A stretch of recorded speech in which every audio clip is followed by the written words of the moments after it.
वक्रतुंड महाकाय सूर्यकोटि समप्रभ निर्विघ्नं कुरु मे देव सर्वकार्येषु सर्व मंगलम भगवान विष्णु मंगलम गरुड़ध्वज मंगलम पुंडरीकाक्ष मंगलाय तनो हरि। देखिए, शंकर जी पार्वती जी हमेशा जब कैलाश पर अपना कीड़ा खेल रही थी तो शंकर जी पार्वती जी बैठ के आपस में बात कर रहे थे। तो भोलेनाथ कहेंगे चलिए पार्वती कतो हम घूमने चलें। तो उस समय चैत का महीना था और चैत के महीने में वो देख रहे थे नवरात्र माता पार्वती है कहा। तो कहें प्रभु हमको टाइम नहीं है, इसमें मेरा पूजा हो रहा है घर घर में। तो कहें हम भी जानते हैं तुम्हारा हो रहा है तो मेरा भी तो हो रहा है, तुम्हारे साथ साथ मेरा होता है। तो कहें हाँ, कहें कि तो है स्वामी कि जब तक आपका पूजा नहीं हो तब से पूजा कोई स्वार्थ नहीं होता है। तो कहें ठीक है। तो जाते रहे तो एक जगह बहुत बड़ा सत्संग हो रहा था। सत्संग हो रहा था, वहाँ लोग बैठी थी। तो एक ब्राह्मणी उस सत्संग सुनने गई। उस सत्संग में यही हो रहा था कि सब कुछ करिए, जब तक गौदान न करे तब तक मुक्ति नहीं होता है, क्योंकि गौदान का बहुत बड़ा महत्व होता है। तो वो अपना सुनी। तो उसी साथ सेठानी भी थी, सेठानी भी सुनी। तो घर में आई अपने पति से कहीं। तो पति कहे मेरे पास इतना पैसा वैसा नहीं है कि हम इतना खर्चा कर। सब सेठ कभी 1 रुपया का दान पुण्य धर्म कहीं करते ही नहीं थे। देखिए, बार बार हम कहते हैं कि अपना ही कर्म अपने सामने आता है। जो हम पुनर्जन्म में दे आए हैं, दान धर्म पूजा पाठ करते हैं, वही हमको मिलता है। जो बहुत बड़ा राजा महाराजा हैं, बंगले हैं, कोठी, अपना अच्छे कर्म किए हैं, उनको मिला है। तो अपने ही कर्मानुसार भगवान किस रूप में देते हैं पता भी नहीं चलता। इसीलिए कहते हैं कि अच्छे कर्म का फल अच्छा, बुरे कर्म का जैसी करनी वैसी भरनी। जैसे कर्म करोगे वैसा फल भगवान देंगे। तो अब इसी पर क्या हुआ कि अब वो सुन रही थी। अब सेठानी के दिमाग में तो घुस गया। सेठानी बहुत दान धर्म सेठ की चोरी चोरी करती थी। सेठ से कभी बताती नहीं थी। जब होता था तो हमेशा देना लेना, दान धर्म पूजा पाठ करती थी। तो एक दिन क्या ही कि 20 किलो का सोना मंगवाई। खूब सुंदर गाय बना के खूब बड़े का पोच, बड़े का कान, खूब बड़े का गाय बनवाई। और उम्मत जितना था खूब मट्टी खूब मोटे से छोपने के बाद खूब जब सूख गया तो सेठ से कहीं कि आप मट्टी का गैया तो दान कर सकते हैं। हाँ हाँ, कहें मट्टी का गैया करने में हमें कोई दिक्कत नहीं, हम कर सकते हैं। अब वो मट्टी का गाय मंगाई छोप के। अब पंडित जी को बुलाई। तो पंडित जी आए, कहें पंडित जी आइए आज हम भोजन कराएंगे। अब पंडित जी खूब विधिवत संकल्प बोल के पोष पकड़वाए कि पति पत्नी दोनों जनी वो गाय का दान कर दी। अब गाय का दान कर दी। पंडित जी कुल अपना खूब वस्त्र लाए हो, खूब बढ़िया भोजन वोजन करके अपने घर गए। तो उनकी पत्नी कही कि क्या सेठानी तो बहुत पैसे वाली, तुमको क्या मिला? कहें क्या मिला? एक मट्टी का तो गाय मिला। और क्या मिला? कहें मट्टी का। कहें हाँ, देखे तो देखने में तो सचमुच मट्टी का गाय थी, तो लेकिन बड़ी वजन थी। तो कहें मट्टी का गाय इतनी बड़ी इतनी वजन।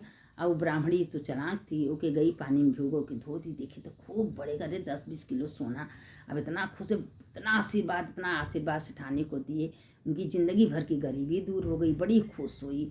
अब खुश होने के बाद कुछ दिन करते करते सेठ जो है मृत्यु को प्राप्त हुई। जब प्राप्त हुई तो बैतरनी कैसे पार हो गई, आ गई। तो महाराज कहें कि तुम पोष पकड़ के पार हो जाओ, तुम तो कभी ज़िंदगी में किए नहीं हो, लेकिन तुम्हारी पत्नी बहुत धर्मचारिणी थी, तुम उसी वजह से, क्योंकि पैसा तुम्हारा था लेकिन वो बहुत काम किए से पुण्य तुमको मिल गया है।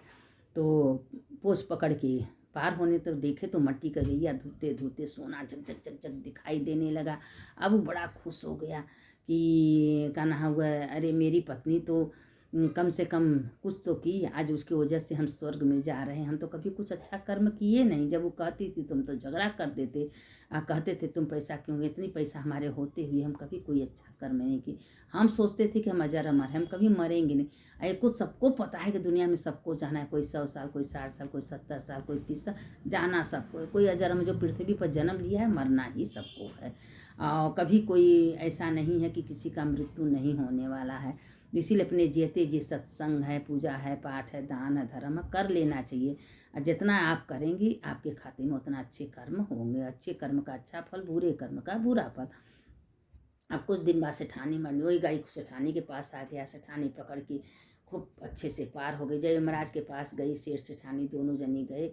तो कहें कि सेठ आज तुम स्वर्ग में जा रहे हो तो अपनी पत्नी की वजह से जा रहे हो, क्योंकि जीवन भर तुम्हारी पत्नी सत्संग की है, धर्म की है, दान की है, पुण्य की है, अच्छे कर्म की है, उसी के पुण्य से तुम जा रहे हो। क्योंकि तुम तो कभी अच्छे कर्म किए नहीं, तुम हमेशा पैसा बचाओ पैसा बचाओ कमाने में रह गए, लेकिन कभी एक शब्द भगवान का नाम नहीं लिए।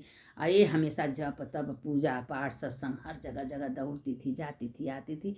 उसी के पुण्य की वजह से आज तुम स्वर्ग में जा रहे हो। देखिए, पत्नी पति का अर्धांगिनी होती है। अगर अच्छी पत्नी हो तो, जो पतिव्रता कहते हैं, तो अच्छी पत्नी अगर होती हैं तो पति के जो पैसे के कमाई में दान करती हैं, धर्म करती हैं, अच्छा कर्म करती हैं, पति के खाते में चला जाता है। जो बुरी पत्नी होती हैं, सौजन्य निगाह करती हैं, कभी पति से प्रेम नहीं करती, तो उनका पुण्य नहीं जाता। क्योंकि पति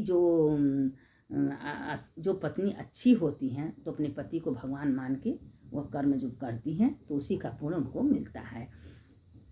अब इसके बाद क्या हुआ कि वो तो गई स्वर्ग में, लेकिन जो उसकी बेटी थी, उसकी बेटी का नाम गुणवती था, तो वो उसकी माँ का संस्कार पड़ा था। उसकी माँ जो है जिंदगी भर जो अच्छा कर्म की थी। देखिए, बच्चों घर में अच्छे कर्म होते हैं तो बच्चे देखते हैं, तो अगर भरे करेंगे ना करेंगे, लेकिन जानते कि हमारे घर में अच्छा काम हो रहा है, तो संस्कार कहीं जाता नहीं है। तो वो अपने आंगन में तुलसी का पेड़ लगाई थी। तुलसी का पेड़ लगा के रोज तुलसी जी को पूजा करती थी। और तुलसी जी कहती कि हे तुलसी मैया, हम आपका परिक्रमा कर रहे हैं, पूजा कर रहे हैं, आप मेरा ध्यान दीजिएगा। अब जिसके घर में तुलसी का पेड़ होता है, जो तुलसी का दीपदान करता है, तुलसी माता भी उसके ऊपर कृपा करती हैं। तो वो तुलसी माता रोज ना पूजा कर डलिया, एक सोने का लोटा और सोने के भरे कटोरा में लड्डू दे देती थी। रोज करते करते कुछ दिन बाद उसकी शादी हुआ, ससुराल में गई, तो उस जब तक वो तुलसी का पूजा नहीं कर लेती थी गुणवती, तब तक पानी नहीं पीती थी। अपने सास से कही कि तीन दिन हो गया, तो उसकी सास कही जाओ पड़ोसन में तुलसी का पेड़, वहाँ पूजा कराओ। तुलसी के पेड़ गए तो वहाँ भी उसको वही सामान मिला, अपने पड़ोसन को दे दी। तो उसकी ननद आए के कही, तो उसकी सास कहीं कल से जाने नहीं देंगे। 3 दिन पानी नहीं पी, खाई नहीं। एक दिन तुलसी माता उसको अचानक सपने में आ गई, कहें बेटा तुम क्यों व्रत में भूखी हो, कुछ खाई पी नहीं, तो जाओ देखो तुम्हारे आंगन में तुलसी। देखें तो आंगन में तुलसी का पेड़ लगी, पूजा करने अपने सास नंद को जगाई। पूजा करने के बाद जो कुछ मिलती थी अपने सास को दे देती थी। कहें बेटा तुम्हारे आंगन में तुलसी का पेड़ कहाँ से है? कहें माँ हम तुलसी का पूजा करते। तुलसी माता स्वयं आए के आंगन में लग गई। तुलसी का इतनी बड़ा महत्व कहाँ। उसी समय से सास नंद सब पूजा करने लगी, परिक्रमा करने लगी, देसी घी का दिया जलाने लगी। अब उसके घर में धन धान रुपया पैसा भर गया। कहें बहू हो लक्ष्मी, तो इसी तरह धन धान घर में भर जाता है। तो अब वो क्या हुआ कि अब उसकी बेटी कही कि, उसकी बहू कही कि माँ मेरी माँ सत्संग में जाती थी। सत्संग का बहुत बड़ा महत्व है। सोचते हैं कि 33 देवी देवता तैसी कुछ सत्संग में आ जाते हैं, वहाँ जाने का इतनी बड़ी पुण्य है। कहें हाँ, तो कहें एक घड़ी आधे जो थोड़ा सा सत्संग करता है, सत्संग जाता है, वो समझ जाए कि पर डे गंगा स्नान करता है। कहें इतनी बड़ा महत्व, कहें बहू हम भी चलेंगे। अब वहाँ गई तो देखी कि शिव पुराण हो रहा है, भागवत हो रहा है, गीता। अब शिव पुराण में उसमें गौदान का, चंचुला का सबकर कथा आ गया, चोर का सबकर आ गया कि एक चोर जा रहा था तो उसको कहा कि भूत प्रेत को परछाई नहीं होती, तो उससे वो बच गया और जो उसके पिता मना किए थे। फिर चंचुला का आया कि चंचुला थोड़ा सा कथा सुनी थी तो उसकी मुक्ति हो गई कि कितनी चंचुला गलत काम की थी। उसके बाद शिव पुराण सुनने से उसकी मुक्ति। सत्संग का बहुत बड़ा महिमा दिया है। इसीलिए कहते हैं ना कि सत्संग करना चाहिए। जो सत्संग करता है, सत्संग करते करते करते करते उसकी आत्मा तृप्ति होती है। आत्मा परमात्मा का ही वास होता है। कहीं कथा पुराण हो सुनना चाहिए। अब कोई अच्छी बात बता रहा है तो उसको सुनना चाहिए, नहीं कर सके तो सुनना चाहिए। सुनते सुनते क्या होता है कि मेरी आत्मा तृप्त होती है।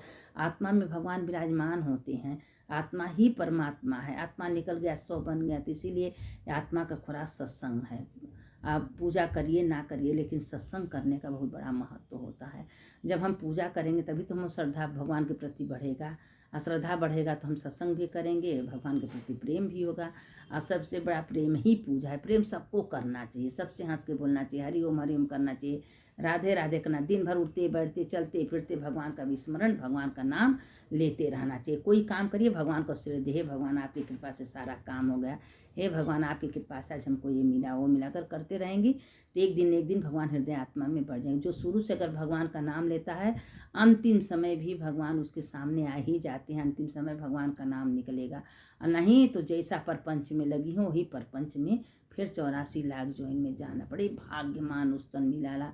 ये भगवान अच्छे कर्म हो, ब्राह्मण के घर में अच्छा जन्म हो, तो जानिए कि अच्छे शरीर में कोई रोग न हो, बियाद न हो, भगवान सारे अंग अच्छे से बना के भेजते हैं, तो जानिए कि मेरे बहुत बड़ा पूरे का कर्म है। और नहीं तो देखिए कभी किसी को अंधा कर देते हैं, किसी को लंगड़ा कर देते हैं, तो उसका भी पुनर्जन्म का कोई पाप होता है, तो उसी प्रकार से उसके अंग को, शरीर को बना देते हैं। तो भगवान का हमेशा धन्यवाद करना चाहिए। हे भोलेनाथ, आपके करोड़ करोड़ बार धन्यवाद, आपकी कृपा से ये काम हो गया, आपकी कृपा से आज हम निरोगी थे, आपकी कृपा से आज मेरा ये काम करवा रहे हैं। तो भगवान उसका अहंकार नहीं बनता, मैं नहीं बनता।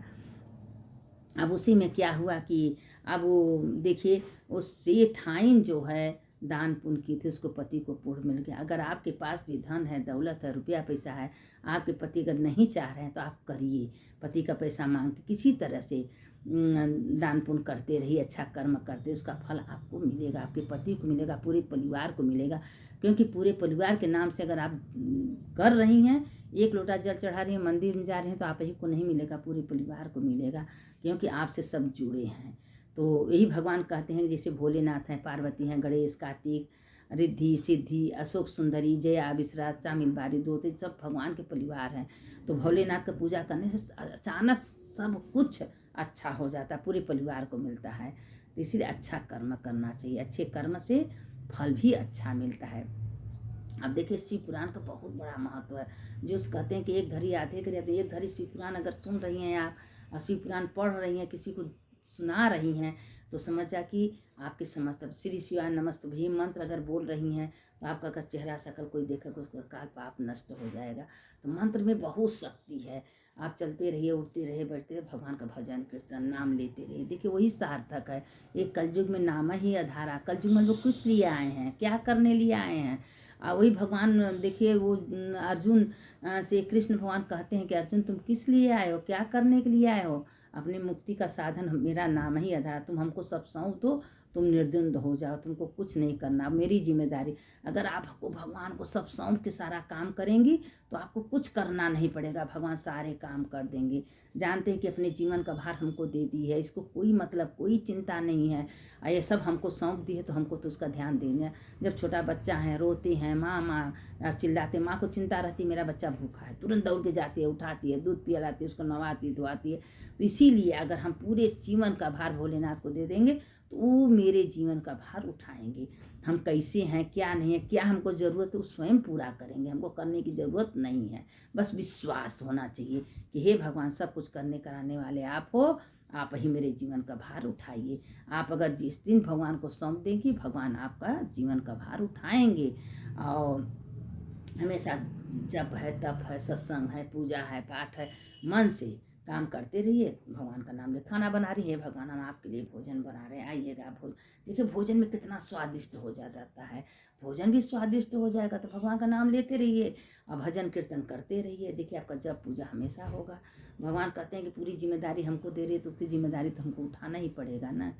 इसके लिए इसकी बस कथा जितने, इसके आगे कथा कल हम सुनाएंगे, लेकिन आप सुनते रहिए और सुनने के बाद इसका मनन चिंतन करते रहिए। शंकर शंकर हर हर शंकर, शंकर शंकर जय जय शंकर, हर हर महादेव शंभो काशी विश्वनाथ, गंगे माता पार्वती संग। नहीं कुछ रहे, यही बोलते रहिए, हर हर महादेव शंभो काशी विश्वनाथ, गंगे माता पार्वती संग। इतना बोलते रहेंगे तो वो आपका सब हो जाएगा, सारो धाम हो जाए, सारा तीर्थ हो जाएगा। सुनने वाले की जय, सुनाने वाले की जय, दोनों का जय होता है। हर हर महादेव, घर घर महादेव।